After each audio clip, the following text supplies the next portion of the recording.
Good morning, everybody. Good to see all of you here today. We're going to be continuing the series that we started some time back called From To. So we'll be doing part 3 of the series. And today I'm going to be talking about from being restored to being healthy. From being restored to being healthy. And I want to just kind of clarify when we talk about restoration or restored. The word restoration is actually about returning to its original design and purpose. And health is maintaining and sustaining that status. So when we talk about restoration and health, we kind of understand what is this all about. Now, there are implications when we talk about restoration and health, because the outcome of being restored is about wholeness, and the outcome of being healthy is about wellness. You know, it's difficult to grow and it's difficult to be strong as a person when there is weakness or when there's a lack or when there's an injury with the person. And so those are some of the things that we understand and some of the things that we need to be aware of and know how to address that. Now, generally, when we talk about that, we understand this very well in the physical realm. But we have a tendency to ignore the spiritual and the emotional and the mental realm. We don't tend to talk about it. We tend to, if we are aware of it, we just kind of hide it somewhere or just ignore it, neglect it. And that is something that becomes very toxic within our life because it affects us. And it just gets worse. It doesn't get better. So here's what I want to say. Don't wait to be in need of rescuing or be sick until you think about restoration and health. Now, I know that we say that from a physical realm, and we recognize it.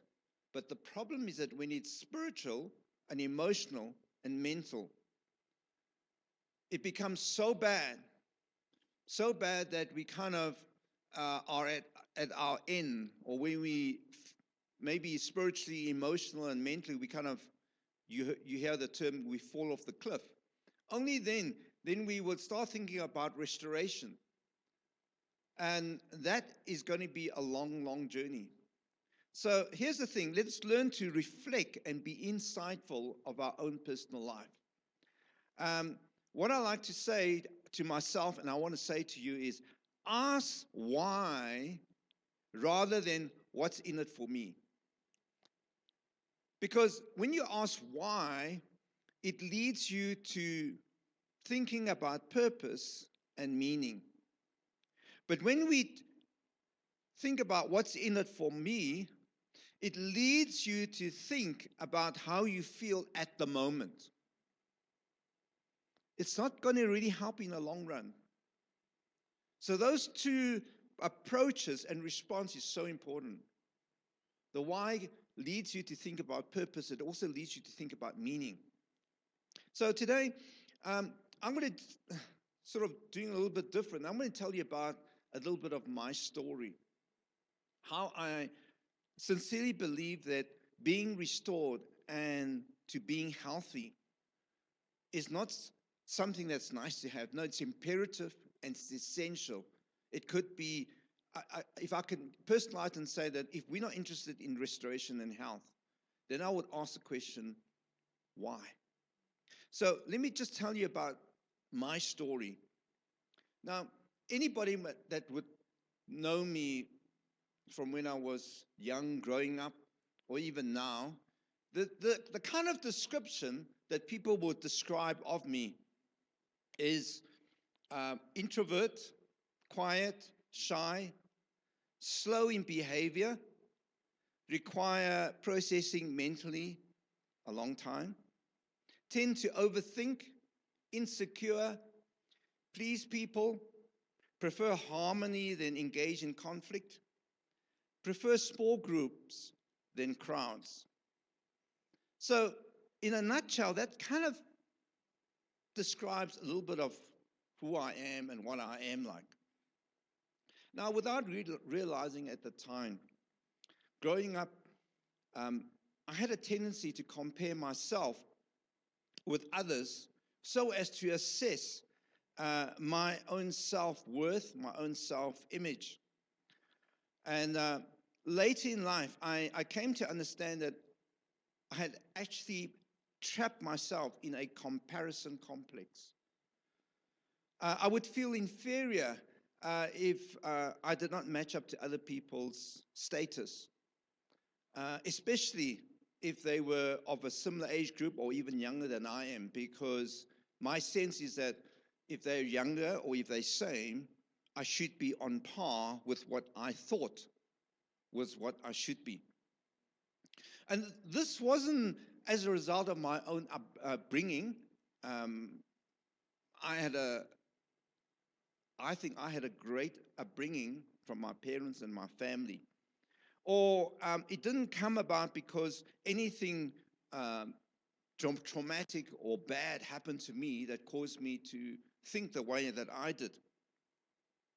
However, I do think that sometimes an incorrect perception or misunderstanding of personality traits can give people a different perspective or give a different impression that might become an unfavorable attribute or a disadvantaged attribute to one's life.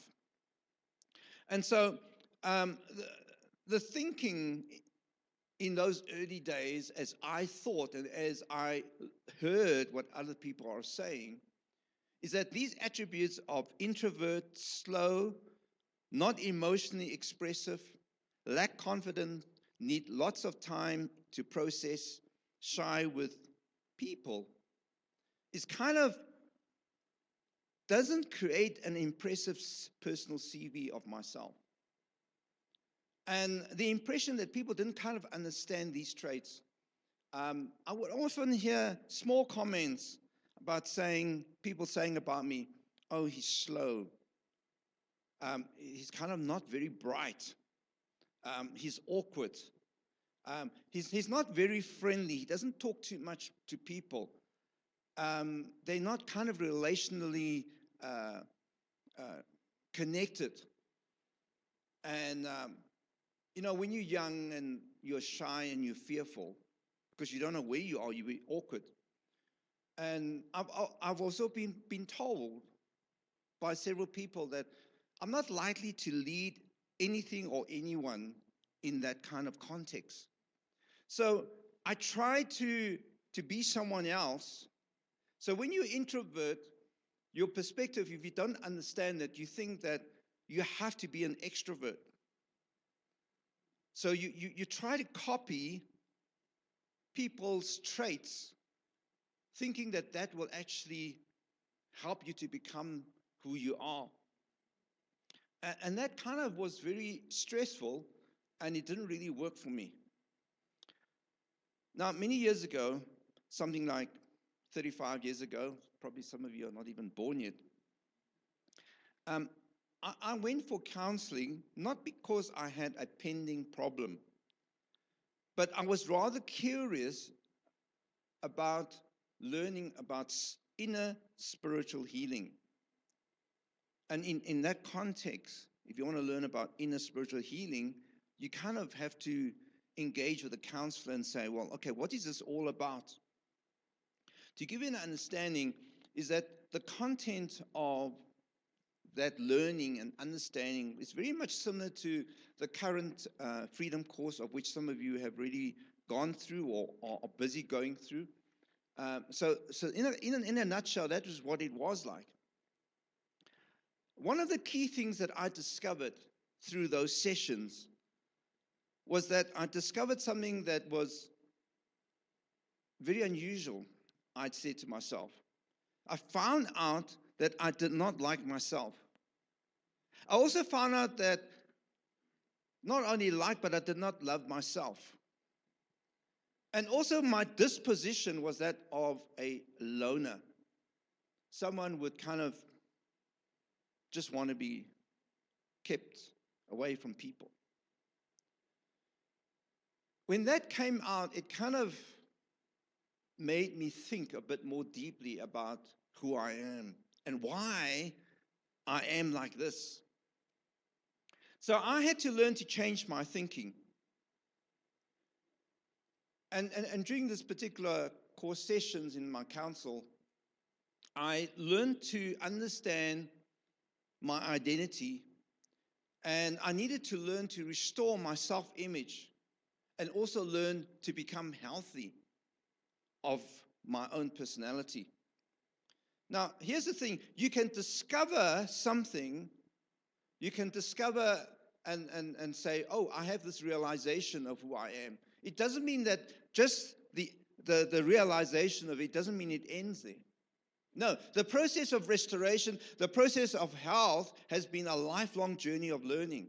It has been a lifelong journey of discovery, being aware of my vulnerabilities, be aware of the traps, the weaknesses, the elements in life challenges in different stages and seasons of my life. And I still have to walk healthily with an awareness and with intentionality of how I respond and do life. So here's the thing. I realize that restoration and health are actually God's will for you and me. It's not like, oh, you're lucky. Oh, you are favored. No, this is God's will for who He created you and me. So when we understand that, we need to realize that I need to be in alignment with God's design and purpose for me. So that's essential, to be in alignment. Number two is that we read in Scripture that God always talks to us about being righteous. And here's the thing. Righteous really means to be in right standing, to be in the same lane with God's design of His kingdom. It kind of makes sense, isn't it? The third thing that I learned throughout my life is that be hungry for God.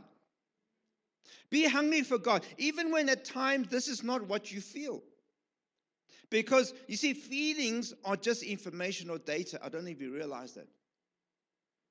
For some time, I've kind of learned to get to know how to manage my feelings. I don't get it right all the time.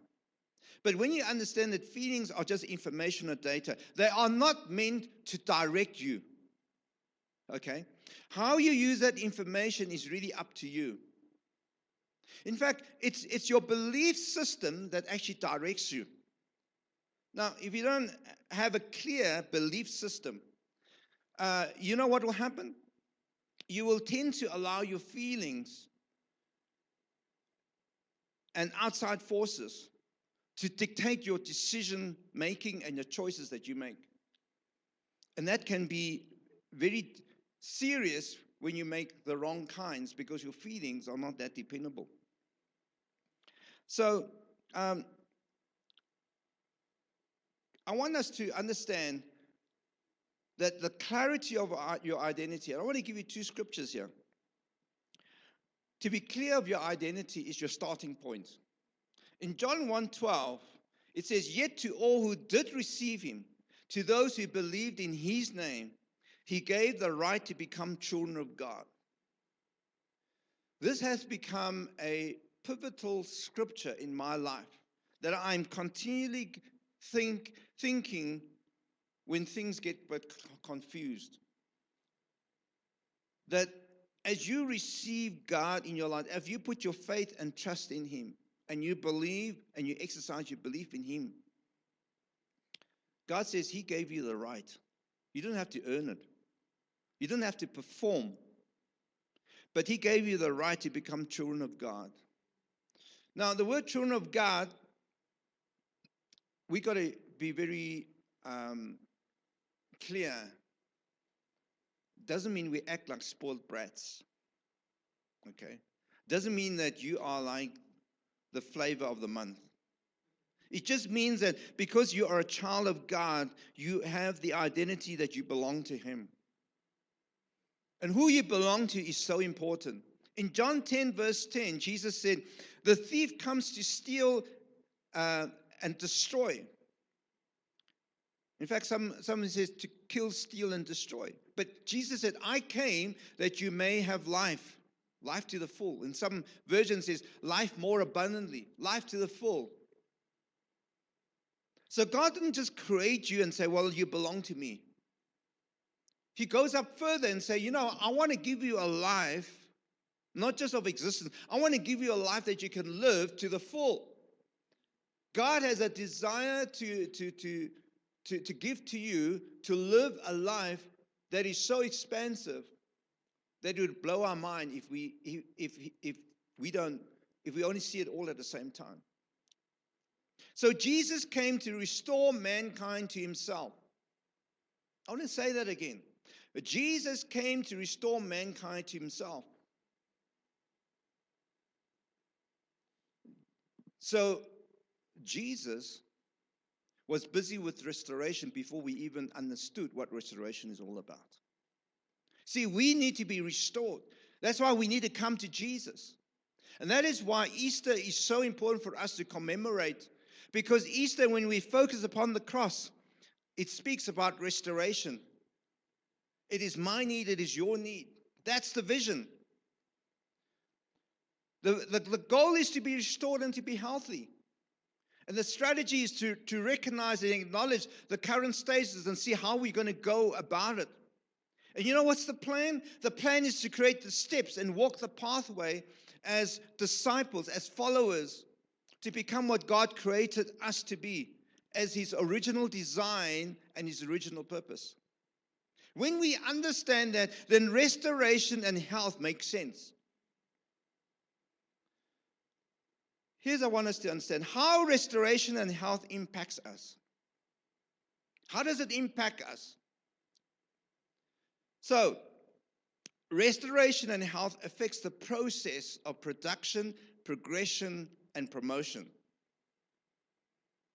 They sound a bit clinical, but let me just dig a little bit into it. In your own life, you want to be productive in your life. We know that. Instinctively, we want to be productive.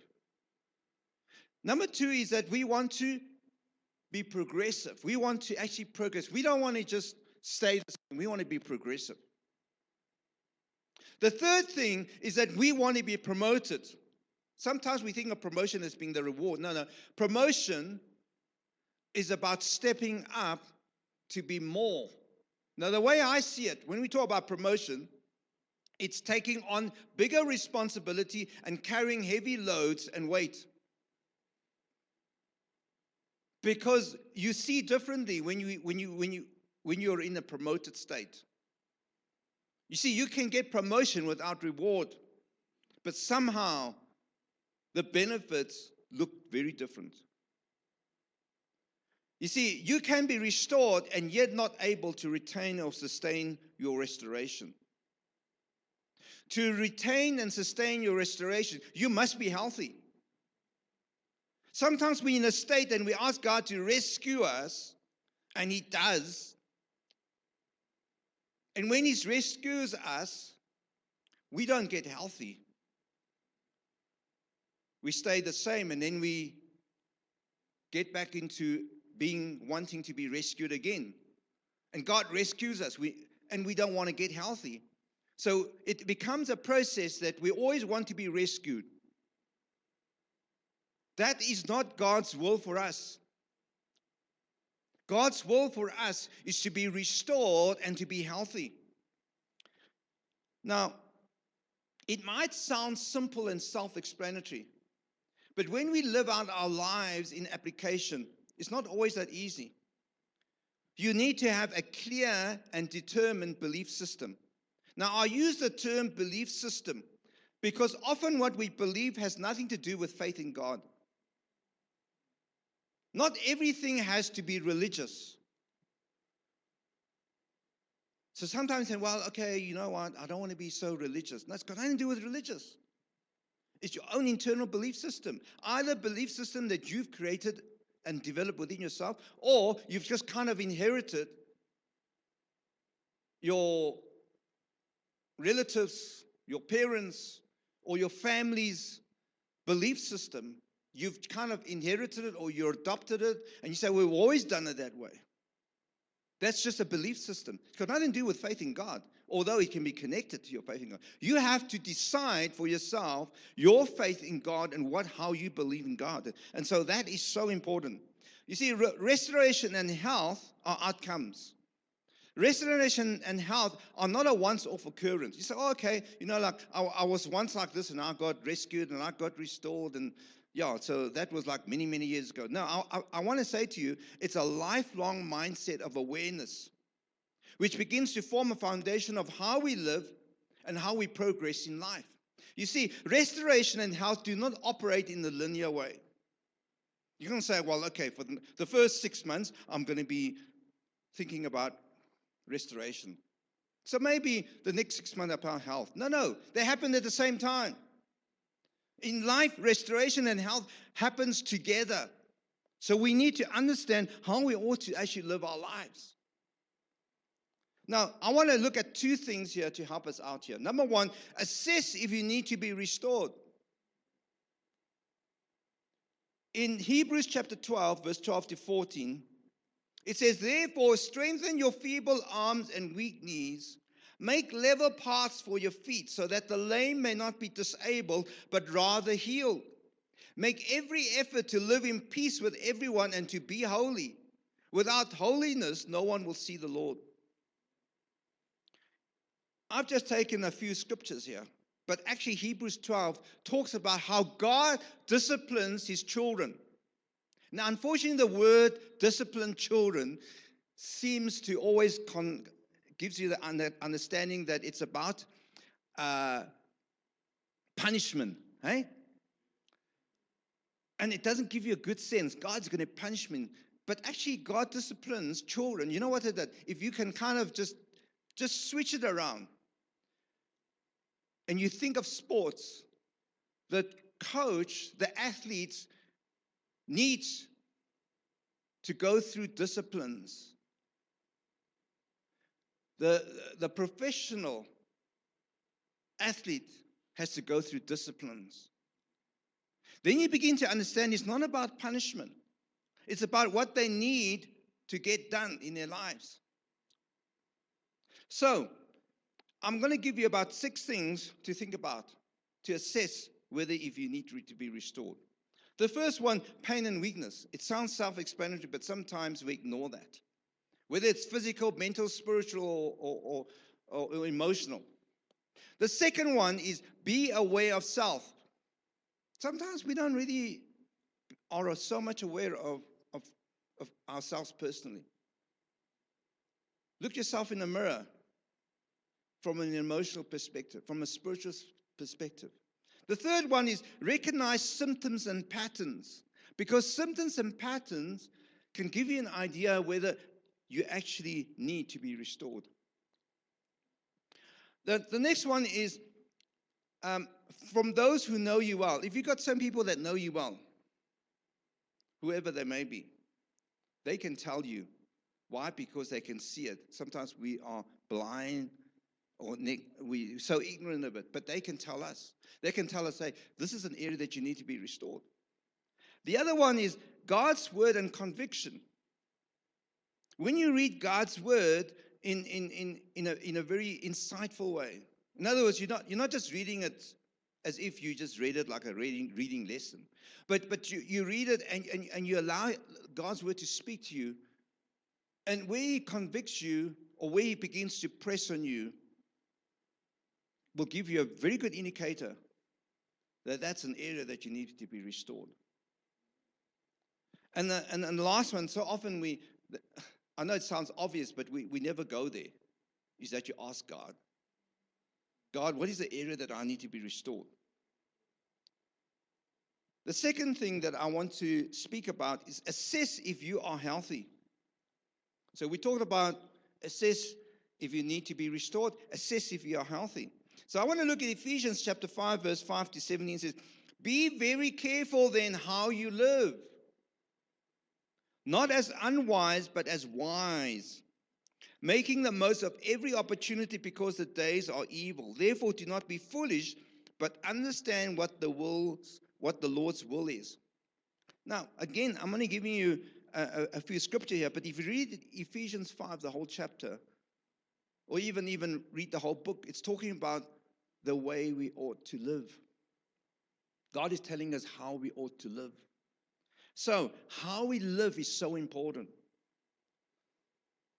Don't make it something that you got to have some event happens before you kind of think, okay, this is a good time to ask myself how to live. No. It should be something that should be always on our mind. How do we live?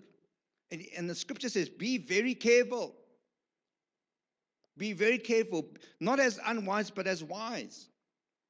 So I want to give you a couple of points to look at. Now, the first one, assess your life patterns. Have a bit of a reflection of your life pattern, the pattern in how you live your life. You can even write it down, because when you write it down, they don't seem obvious, but you begin to see a pattern. You begin to see how things unfold. Number 2, think about what you're thinking about. You've heard me say that. Sometimes when I find myself, I'm thinking this particular way, then I'm thinking, why am I thinking like that? It'll help you to assess whether your thinking is not healthy. Number 3, responses to people and to God. How you respond. And you begin to be aware of how you respond to people and how you respond to God. Being upset, angry, disappointed, nasty. It begins to show you a picture of what is happening on the inside. That something is not healthy. Relationship interactions. Think about them. Is your relationship interactions healthy? If they're not, then we need to pay attention to that. The next one, track your attractions. Track your attractions. In other words, what are you feeding on emotionally? What are you feeding on spiritually? Why are you drawn to that? Why do you are drawn to that person or to that thinking? If you're married, if you're getting emotional feelings of attraction to the other gender becomes unhealthy, you got to watch that. Track your attractions. The last one, observe any change in habits. If you start doing things differently, is that intentional? Or is that something that influenced you? Is it good? Is it not good? That will help you to realize whether that is healthy. So, having said that, we talk about assessing. Let's look at the process. In other words, what it looks like on that journey. The process of restoration and health. It's not a once-off thing. The process of restoration and health, I think the picture that I want to give to you is John chapter 15. I'm only going to give you 3 verses, but I would encourage you to read the whole chapter. You see, John chapter 15, verse 1 and 2, and verse 5 says, this is what Jesus says, I am the true vine, and my Father is the gardener. He cuts off every branch in me that bears no fruit, while every branch that does bear fruit, he prunes so that it will even be more fruitful. So the process is about being fruitful. Verse 5 says, Jesus, I am the vine, you are the branches. Okay, just remember. If you remain in me and I in you, you will bear much fruit. For apart from me, you can do nothing. God is saying that the process, this is what it looks like. It's going to be about being fruitful, and it's got to be about being connected with Him, remaining in Him. I want to suggest 3 things: reactions, responses, and reflections. That is going to be the process. Process is just going to be the journey Okay, the journey is going to be about how you react. The journey is going to be about your responses. The journey is going to be about your reflections. Those three things. And let me encapsulate it to the theme that we are about in this church, is that what you need to step into is discovering. What you need to step up to is overcoming and changing. I want us to also think about one important thing when we talk about the process of restoration and health. Create a new normal. When you are being restored, when you are being healthy, you need to create a new normal. So I've got 4 things there. They sound simple, but they're not simple.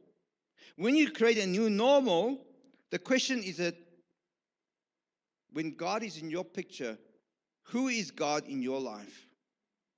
How is He in your life? Only you can determine that. And if you want something to be changed, then you have to create a new normal. Not like what was before, it's going to be something new. Time. If the way that we treat time is just as we feel like it and on the moment, I want you to think about creating a new normal of thinking time in the long haul and investing time. The third thing is people. Create a new normal when you interact with people. All people, people that you like, people that are unlike you, they're not the same like you. And here's another thing. Learn to create a new normal of people that you dislike. Because God is working with you on that. You see, this process is not about you. It's about Him creating you and transforming you and shaping you. The last one is create a new normal in your system.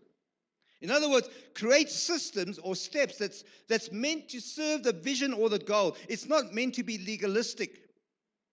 Just because you're very good in just following through, but if those following through does not serve the goal or the vision, then you need to create a new normal. Finally, I want to give you Proverbs 4 verse 23. It says, guard your heart with all diligence, for from it flow the springs of life. It is so important here. It says, guard your heart. In other words, with all diligence. So in other words, you're going to be very serious about guarding your life. Because why? Because out of your life will flow springs of life, or flow the issues of life. So to being restored and to be healthy is very important. Shall we pray? Father God, in the name of Jesus, we just want to pray, God, that you help us to think about and to learn and to allow that to just hover over our lives about the need to being restored and to be healthy. That we be clear about our identity. That, God, that we understand the process of what it needs to be restored. And so, God, we just pray that you help us to continually think about guarding our heart with all diligence, because out of it flow the springs of life. And as we pray, I just want to encourage you, just for a very short moment, why don't you just reach out to God right now? What is God saying to you? What is God impressing upon you that you need to pay attention to? Because He wants you to be whole and He wants you to be well. So I want you just for a moment, just engage with God and say, God, this is who I am. This is where I am. I want your attention. Help me to be restored and help me to be healthy. I need you in my life. I thank you, Lord. In Jesus' name, amen.